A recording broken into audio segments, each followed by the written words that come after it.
So, what actually say to somebody who already has everything, but never quite seems to be enough? And I'm not trying to say that only billionaires or rich people do this. I mean, it's all around, even in poverty-stricken areas. Same kind of attitude, right? The person just never seems to have enough. They just want more for themselves, and they don't care who they screw over or who they lie to or who they exploit in order to get to that level.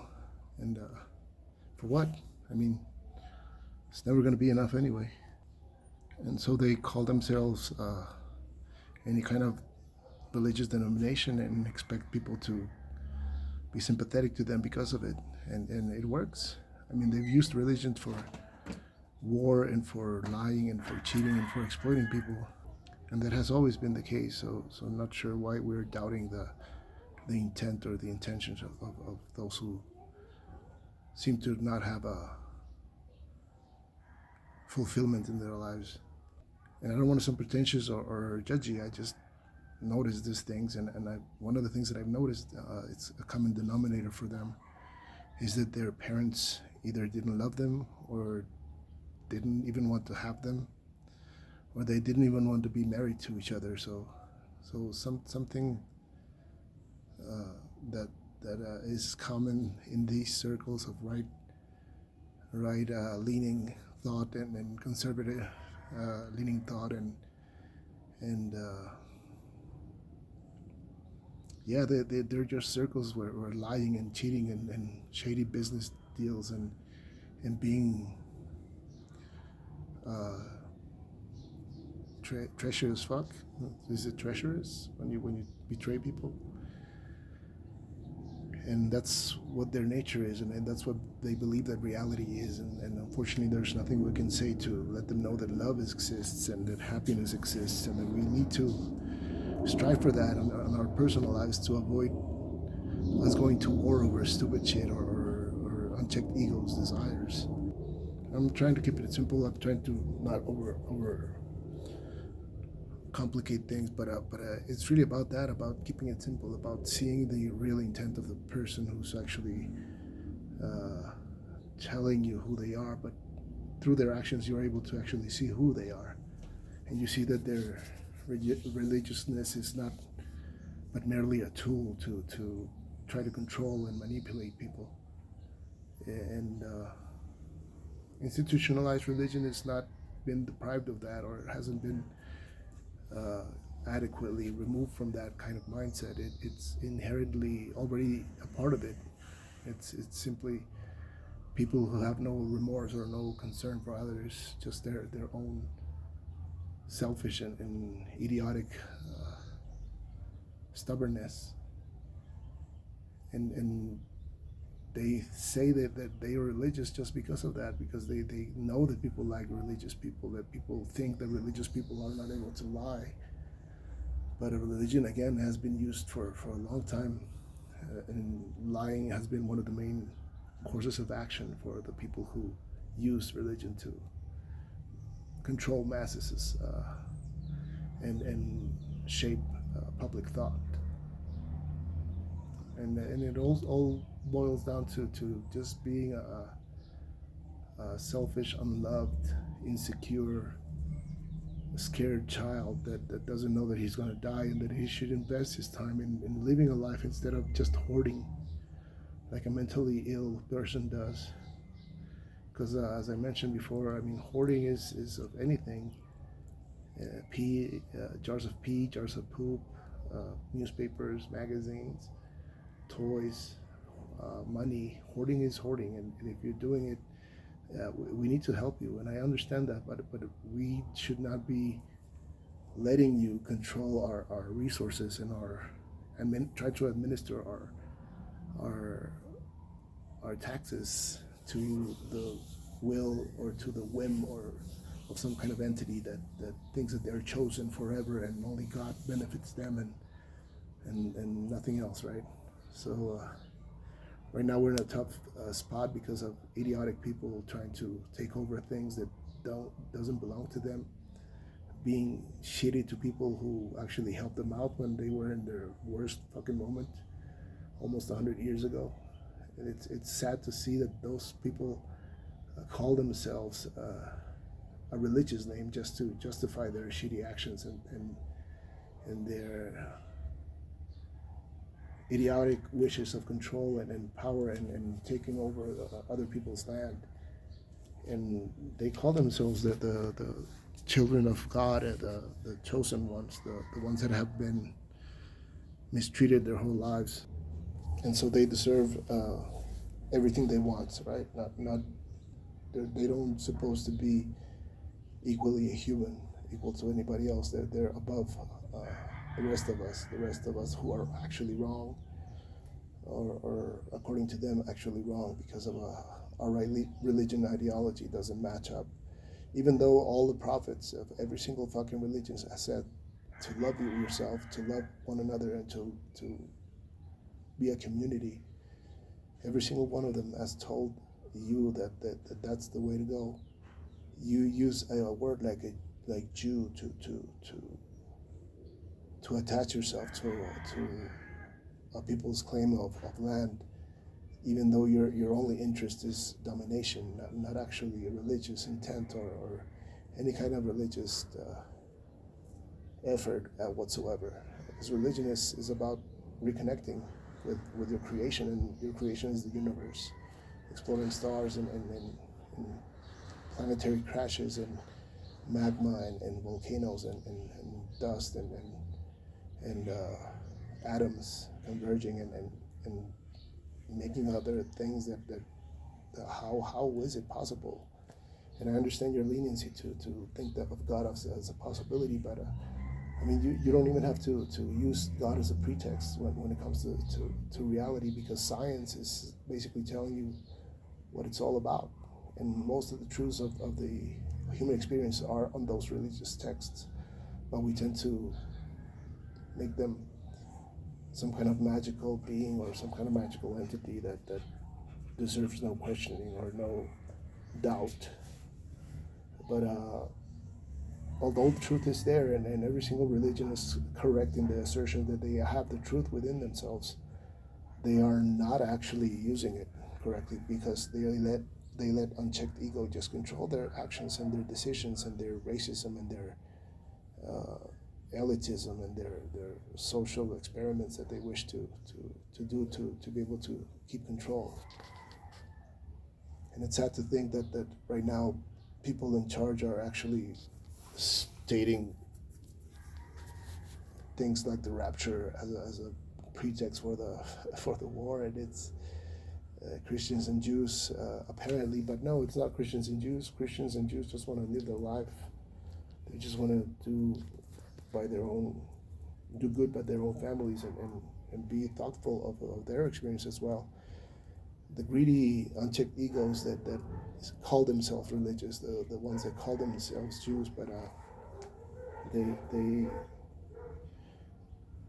they actually only put their country first, their Zionism, their wish for revenge, and instead of understanding and moving forward, they want revenge. They want to control everything that was apparently taken from them. And it's not Christians, it's just people who have greedy fathers who didn't pay attention to them, and now they're sad because they're going to die soon, and they say, well, fuck it, if God doesn't exist, I'm just going to say that I believe in him, but I'm going to be shitty, I'm going to die anyways real soon, so might as well leave something to my kids. And that guy is taking advantage of that thought wholeheartedly, because his children are taking advantage of what war is, of their needs and their weaponry, and they're now going to basically just become immensely rich again, and again it's more for them, but none for anybody else, and they keep on using things like war and religion and diplomacy to become some kind of enhancer of the future, if you want to call it that.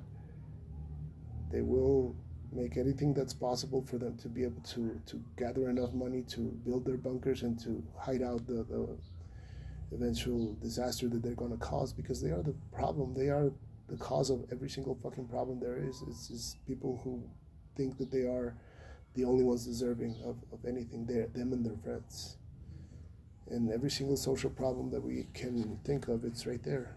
It's within those thoughts, within those decisions, within those mentalities of mediocrity and selfishness. I mean, it's really mediocre to believe that the era where everybody shared everything in the most powerful country in the world, it's the era where the tax for the rich was at around 90%. I mean, that's when everything got shared because it went back to the people who actually produced that wealth. So everybody started having okay jobs, but with good pay, and they were able to afford a house and a car and to go on vacation every year. And then now look at us. I mean, we're struggling to make ends meet, even with a good salary, or what we consider a good salary. But what is it? What good is it? A good salary when in 6 months or 3 years or 4 years we're going to be having everything twice as expensive as it was at that time. And you don't have to deprive yourself from reality just to abide by what your team thinks that is correct. I mean, the team mentality is good until a certain point, but when it starts making you lose your objectivity and your thought capability and your cognitive resonance or dissonance, then you are in big trouble, because then you are not you. You're just letting everybody else decide for you, because if the team is correct, then we win, and winning is the most important thing, even if we cheat. And what I tell my child every single fucking time is don't cheat. Cheating is not winning. Even if you do get the medal, you're not gonna win. You're gonna know within you that the other person was better than you, that you had to reduce yourself to try to deceive in order to be able to feel important, but you know the truth, you're a cheater. A cheater is not a winner, and you're just gonna be living with that depressing thought in the back of your mind, because it will eventually get to you. Just as well, when a thought of anger or mistreatment actually invades you as well, and it's something that's not gonna go away from you, even if you try. If you end up hurting somebody, it's gonna stay with you. And sometimes you're gonna justify that hurt and turn it into greed and into deception and exploitation. And you can do that, and you will feel okay, I guess, because you're able to distract yourself by buying things and by making other people think that you're important. But in the end, when you're trying to look at the mirror, it's not gonna be good, dude. If you are of the thought that if you don't cheat, then you don't get ahead, then you're never gonna get ahead. You're never gonna understand what success is. You're gonna understand what hoarding is and mediocrity, mental mediocrity is, which is just trying to make other people feel worse by us betraying them, and we're somehow the leaders or the examples to follow in the community if we cheat or if we lie, or just as long as we can make enough money to buy a suit and actually claim that you're important through a job title or some kind of elitism. But you're not going to know what reality is, and reality is about the life that you're trying to experience. That's it. And you keep bounding yourself, you keep limiting yourself through religious thought of ego driven, or sometimes it was for our own protection, but mostly it's ego driven rules and regulations that religions have. And it's from a long time ago. Most of those rules don't even apply anymore, because we know how to clean ourselves better, and we know how the menstrual cycle works, for example, and how early are we supposed to start a sexual experience. Because before, I understand this as being the part of the problem as well. Religion making virginity this kind of an abominable kind of reflection of your purity. But purity is of the mind, not of the body. The body is made to experience sexual pleasure and reproduction, but they're not separate from each other. They're the same thing. And if you do believe in religious ideas that you cannot fuck just because you are not married, then that's wasting the experience, because you're not experimenting with your body, and then you end up with somebody who has never fucked, and you think that that's great fucking, and then you get married and you end up fucking with the same person for a long time and not being enjoyable because you're not sexually compatible. But then you have the other experience, and somebody who has actually experienced their sexuality, their personality, their own attractiveness, their own self-love, and actually has developed a personality out of that. Now, which one of those two examples do you think is going to be a fulfilled person in the end, or have a better chance of being one? And which one of those two is going to be the frustrated one, the remorseful one, the jealous one, the one that envies? Which of those experiences do you think is going to lean towards the negative, and which one is going to lean towards the positive? And it's all because of that the effort to live the experience. I mean, that's the only thing that religion should be teaching you, and how. Well, what I found to be my best teachers to understand that is pain, and pain and the fact that we're going to die eventually, which is a scary thought, which is something that we don't like to think about. But if you really think about it and you get through the sad part, you'll eventually understand that existing is the most important thing. Not what your team is, or what colors do you represent, or what religious institution is the one that's trying to hoard your attention and your money. It doesn't matter anymore when you think about it, because religion is about you making sure that you understand that eventually you're going to come back to be where you came from. It may not be right now. Right now we're recycling each other throughout the years, and it's the same atoms. We're being part of several experiences. And right now, cognitively, you are you, and you are able to experience that experience. But when you turn to dust, and the earth absorbs your minerals, and the worms eat you, and all this natural process goes through, and then you end up being part of other beings, and then you become that part of that experience, part of that cycle of that small or long experience. And it's going to be another type of consciousness, because animals, I believe that they are conscious as well. And I think that's the fact of life that is being tried to explain to you by those books and by concepts like resurrection. And that's exactly what I'm trying to explain, that every religion is right, but they are wrong in how they apply their truth.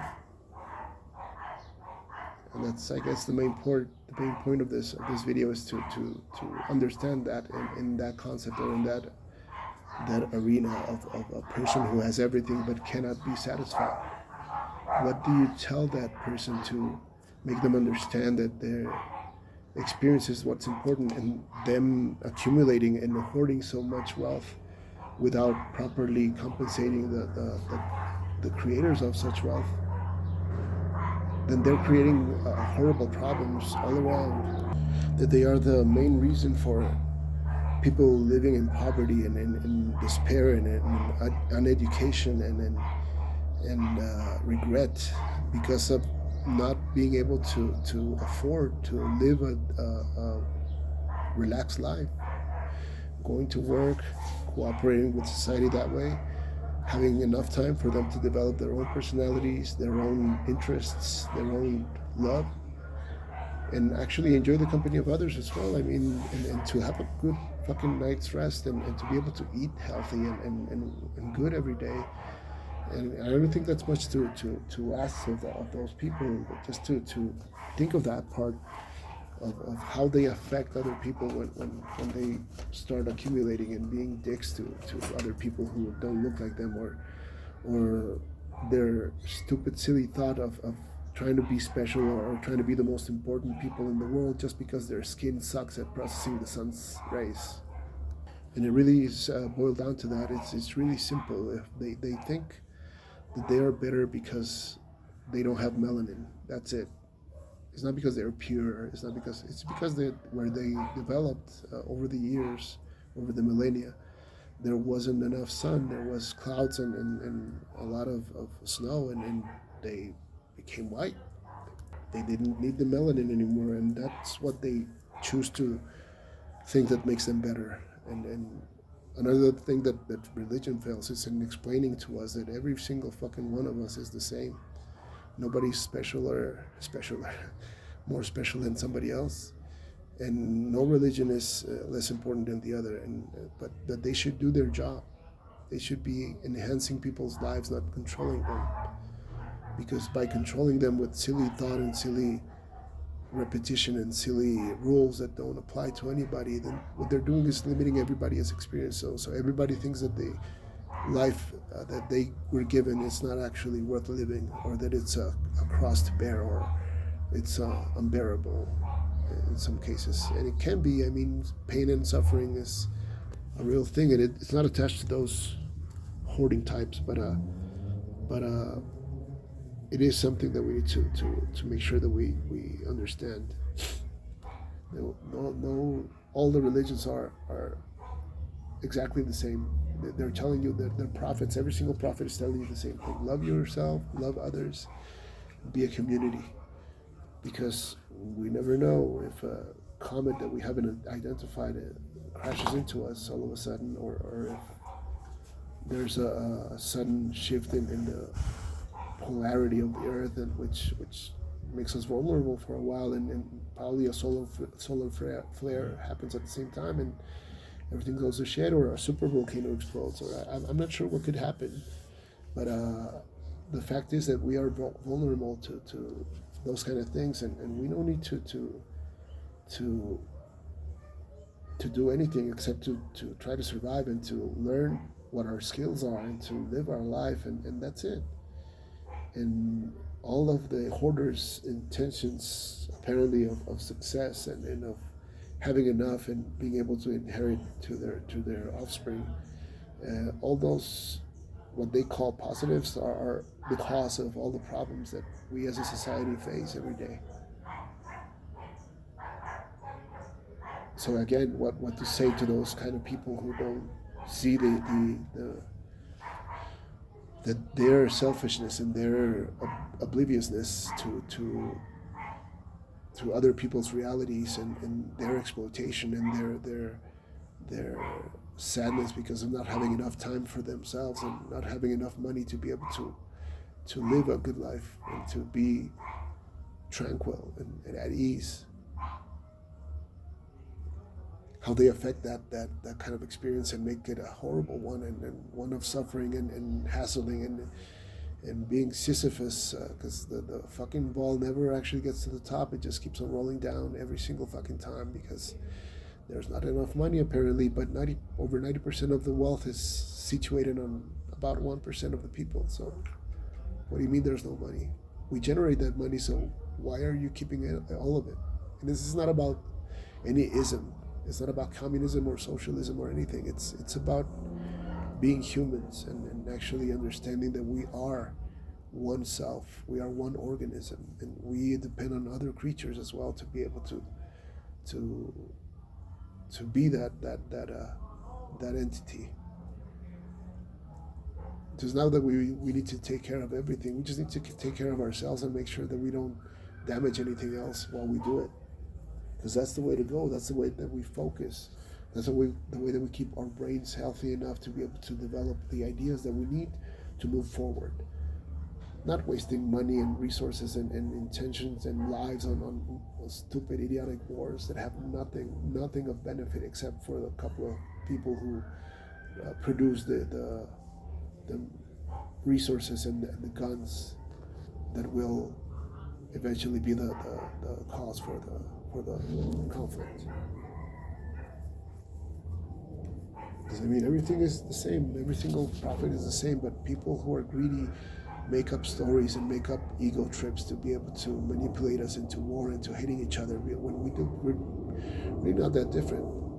Some of our ideas are very extreme because of ego, but the religion itself is not the problem. The problem is that some people interpret it in a way that will only convenience them and will be benefiting them and their families and their bootlickers and their minions and every single person who acts upon their representation or for them, because they're not brave enough to do it themselves.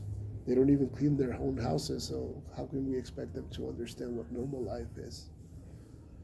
They treat people who serve them as peasants when that's, and mediocre people who didn't amount to much. But I mean, the mediocre people are the ones who keep on causing all the problems in the world and think that they're the saviors and the leaders and the capital owners. Because apparently that's the reason why they are so shitty, because they're the owners of the capital, but it's capital that either them or their parents or their grandparents or their ancestors cheated their way into, or lied their way into, or exploited their way into, or murdered their way into. And there's always accumulation that is not necessary, because we can all be living peaceful life, cooperating for what society needs to be done, and using AI and robots to do the rest. Because that's what we should be focusing on, and not needing a salary, but not actually needing to depend on even money. We call ourselves the most civilized entity that has ever existed, and the one with the biggest brain, but we keep on proving the exact same opposite through our decisions of keeping the conflict going and profiting above human experiences. So what to say to those people? What do we say to the ones who have everything and don't wish to share, because they are the ones who lock the door behind them when they step up the ladder, and they buy more locks and then put them all on the door, and then they shut it by welding it and by putting a wall of brick so that they can close it out as well. And then they wonder why nobody loves them. So what do you say to those people to make them understand that they need to share what they get from us, because we are the proprietors of said wealth and of their hoarding habits. And again, it's nothing about communism or socialism. Any system that you want to put there, even capitalism, is a good system in theory. But again, unchecked ego and greed come to light, and they make a horrible thing out of it. And that's why people with money now bend their knees to the one in power, instead of actually joining people in their efforts to make it a fair issue, or one where not only a couple of dudes can get to enjoy life.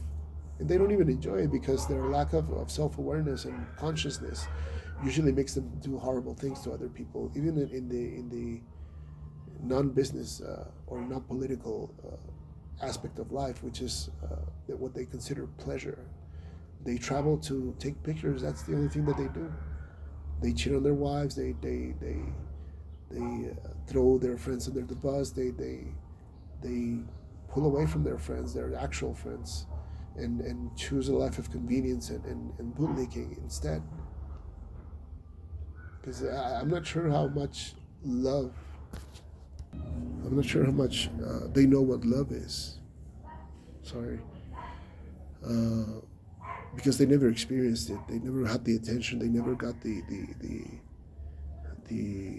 experience of actually having somebody care for you without the convenience factor or the benefit factor. The only benefit that a friendship should look for is being there for each other and supporting each other, not a financial gain or a financial interest that will eventually get you something else. But yeah, what do you say to those people? And I think I'm going to be done for right now.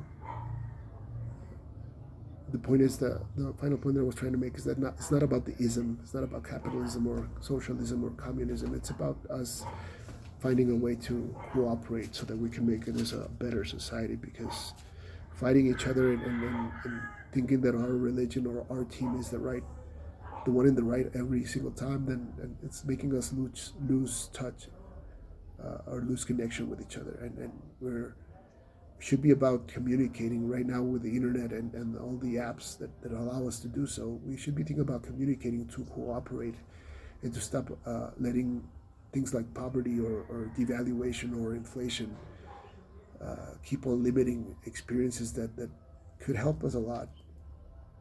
Because we lost a lot of people, a lot of talent in poverty and in fame and in things that don't need to exist. Because see, an artist could be uh, famous, but they're not good. We can see right now a lot of the talent is under under promoted by the apps as well. So it's a whole thing, and it's all about ego. If we don't get that, then we're gonna be in real trouble real soon because we keep on letting idiots drag us through the mud because of their own insufficiencies and their own insecurities, because their daddies didn't love them enough or they didn't want them at all because of what they will say. So they ended up having them uh, without actually wanting to invest in a relationship with that child. So it's sad, but I mean, where we go from now is just basically, again, trying to see what can we say to them. We can pull away and not actually pay attention to them and not work for them. That would be the best solution. But how many of us are inclined or brave enough to leave their job so that we can actually begin this type of nonviolent revolution? One where we don't let anybody else take power like that. We don't let anybody else be in charge.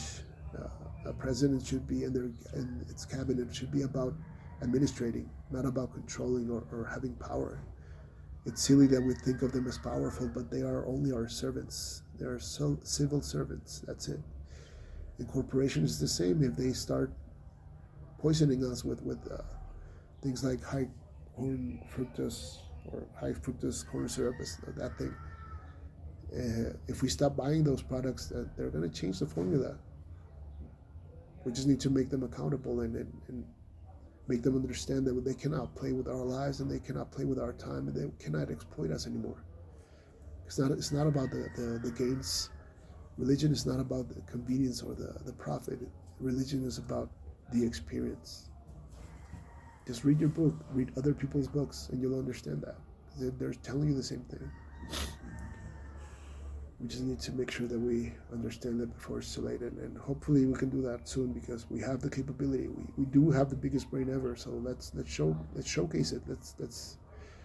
Let's be that better person that we all wish to be each day, and eventually it'll come up. We just need to stay away from unchecked ego and envy and corruption and all that. Hopefully we can do it. I'm trying myself. Hopefully I can live up to that as well. Anyway, hope you have a great day and thank you for listening.